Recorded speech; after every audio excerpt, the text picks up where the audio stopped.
guys, welcome back to pilot vlog, how I got here, airlining, I don't know.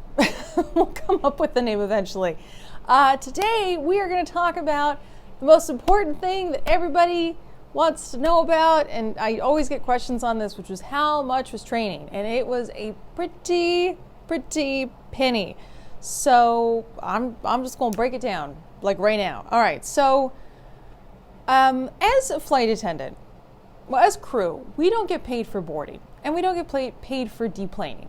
Okay, so flight attendants, we look at the sparkly, whatever it was, $23 an hour, $25 an hour, like, ooh, that's so nice. And then you realize you actually don't really make a whole lot of money because the boarding and deplaning process you don't get paid for, and that's usually 30 to 40 minutes.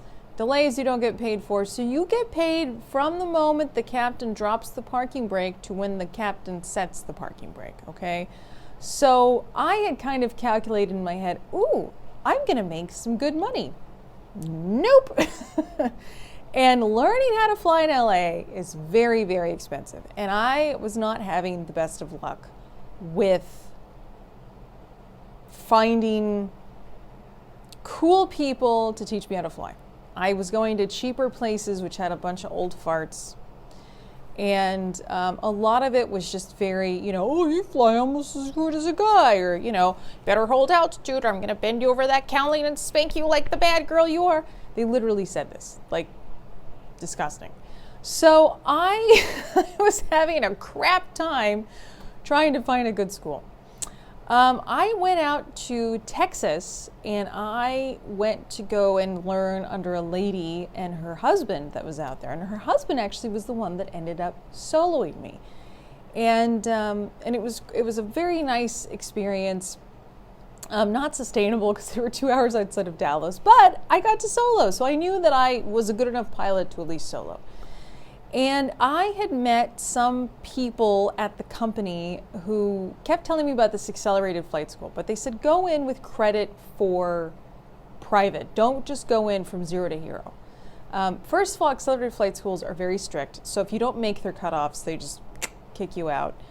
And then when you learn, or when you go get your private, you're learning everything. You're learning systems, you're learning weather, you're learning emergency procedures, you're learning how to just fly the airplane, right? So there's a whole lot to take in, so it's very important to get a good instructor. And I just couldn't find it.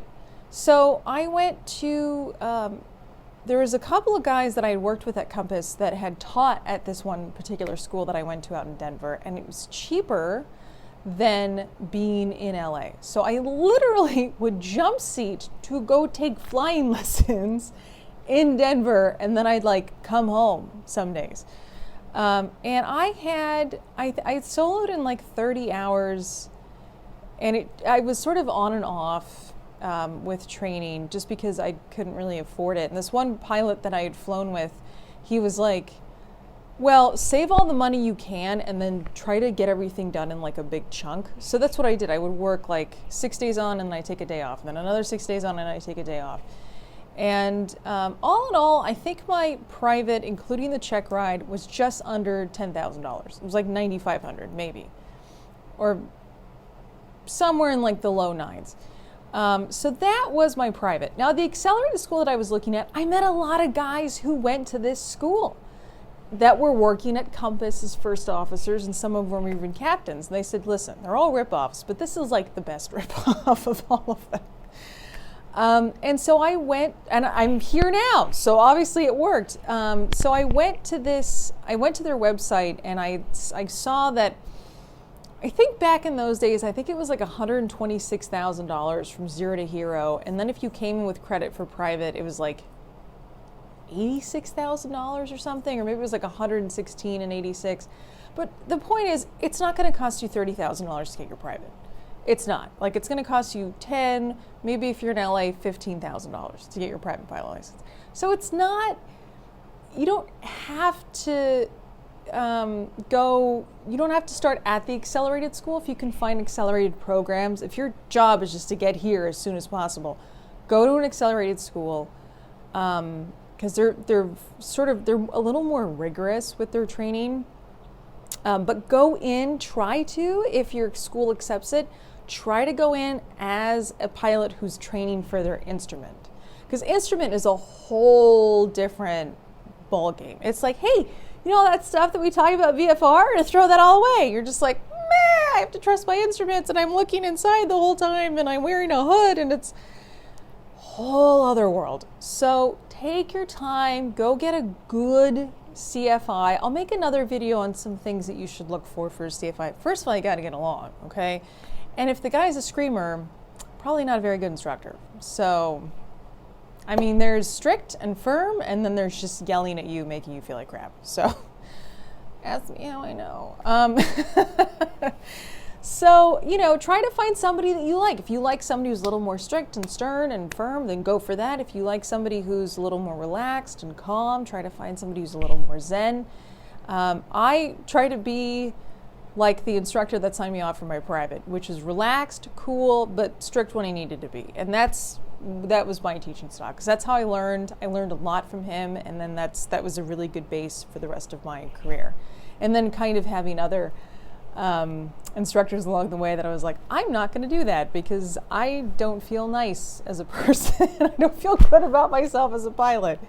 So, but yeah, just, you know, talk and vet instructors. I'll do another video on that. But anyway, yeah, so after that, I did the accelerated course, and I think it was like the $86,000. Now, they don't include check ride fees, or at least they didn't when I went through. So check rides are, at least in California, my instrument was $800 or $750 maybe. I think Mark then raised it to $800. Shout out to Mark Boss. My commercial was $800. That was with Ken out in Cable. And then I did my CFI with Mark Boss. That was $1,200? I want to say it was 12 or 15. And then I did my double I out in Riverside, and that was, I think, 12. So my CF double I. And then I got my Com Multi, and that was, I think, that was just $800. Because the instructor certificates, you have to train a lot. Like, there's a much larger check ride. It's not just like 2-hour oral, 2-hour flying, and then you're done. Like, my CFI check ride was almost a 7-hour oral, and then about a 2-hour flight. So the examiners have to take a bigger chunk of their day, so they can't just like stack 3 or 4 of them. They can only do like 2, so that's why they're a little bit more expensive. And you're also certifying that this person can teach other people how to fly. So yeah, I think there's probably a lot on the line in those cases. Yeah, so I don't think, I mean, granted, every school's a little different, but my school didn't include those in there, so we had to pay out of pocket. So with the $86,000 plus the $10,000 for my private, plus the check ride fees, we'll just call it $105,000.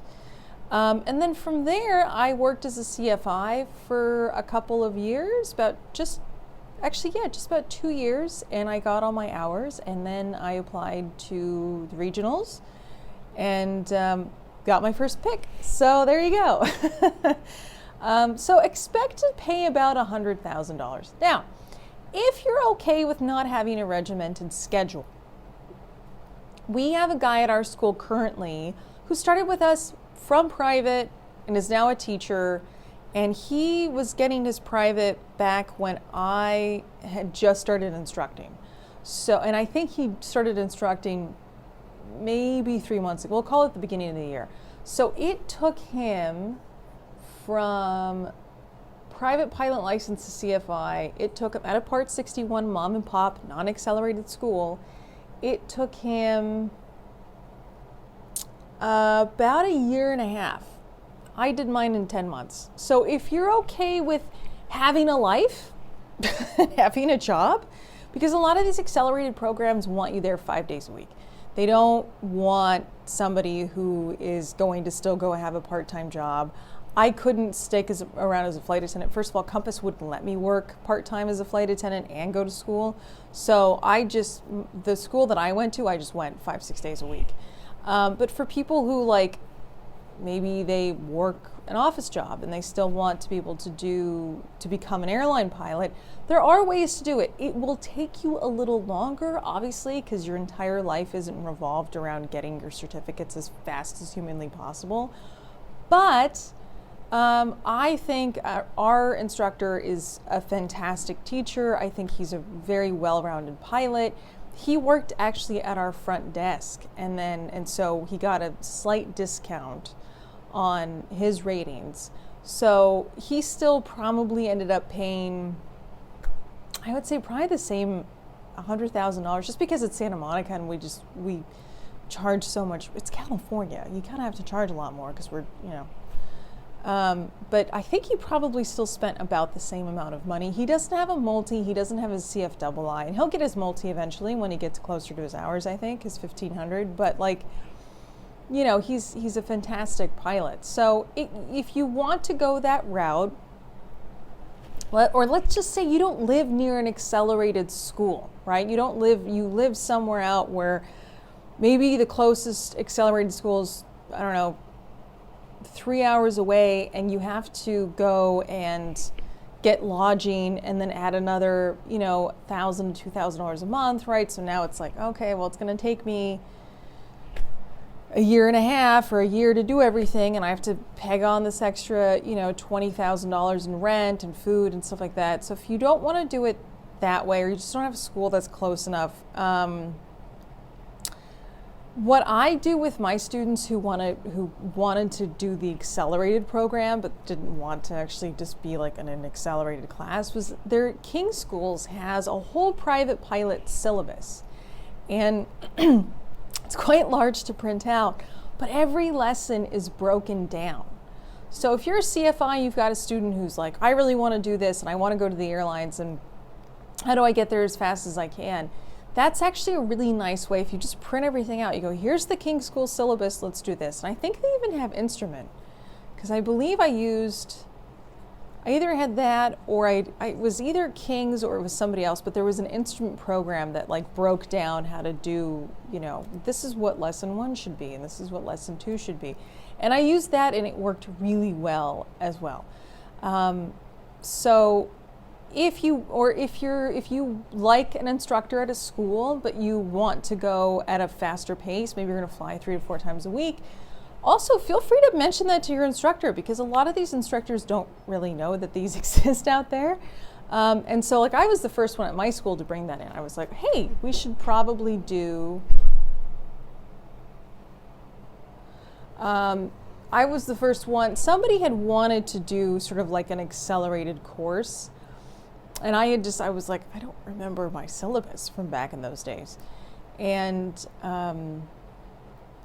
and so I had just Googled it. So you can look up accelerated syllabi, and they'll pop up for you. So, and if you like I said, if you want to tell your instructor, hey, I want to come in and fly 3 to 4 times a week. Can we follow the syllabus?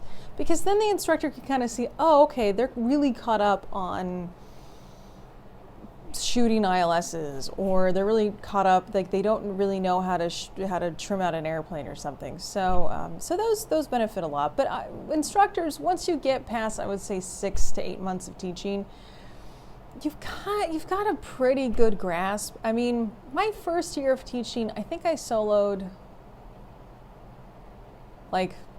5 people, maybe 6. My second year of teaching, which wasn't even a full year, it was just from January to October. Yeah, I soloed 8 people in 8 months. So I was like the queen of getting people in and done with their solos. So so once you get a good grasp, really after your first year, you can kind of tailor your teaching methods to sort of see what would work best with this particular student. It's a very delicate, weird sort of balance. And for those of you who are going to start training, it's okay to suck. Okay, I know we're in this instant gratification. I have to be amazing at everything. No, dude, you're supposed to suck at it. You just started learning how to fly. Also, CFIs, tell that to your student, because sometimes they'll have like a day where they do perfect landings and then they don't do a good landing for 3 weeks and they hate themselves, or they think it's you or something, right? It's not, it's just learning, right? We all go through like ebbs and flows. You're gonna have great days, you're gonna have great weeks, you're gonna have really crappy weeks. So, you know, aviation is something that you have to really, really want. And it's really hard to get to this position.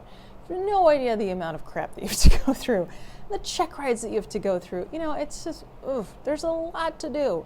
So, you know, don't ever get, it costs a lot of money, and you're gonna have days where you're just like, oh my God, this cross country cost me, you know, $700 and I didn't even get peanuts, you know, but at the end of it, it's like, but you can go fly anywhere you want now. You can take a plane and go and have the freedom of just being a bird, you know, and so it's really worth it in the end. And if you get this sort of like, I almost want to say angry, but if you're sort of like, oh, what's the word? You know the word, put the word down, down below. Disenchanted or something, or if you just, you know, if you don't want it, aviation has a way of just weeding out those people that just don't want it. And it's weird, but it's weird to see, but also completely understandable. So anyway, that's the gist. 100K, give or take a couple grand. That's about what it's going to cost. Then you can start making your money back by teaching. And then, you know, you can end up going to the airlines, or, you know, flying something in the Part 91 world. So anyway, hello. Somebody keeps trying to get into my room.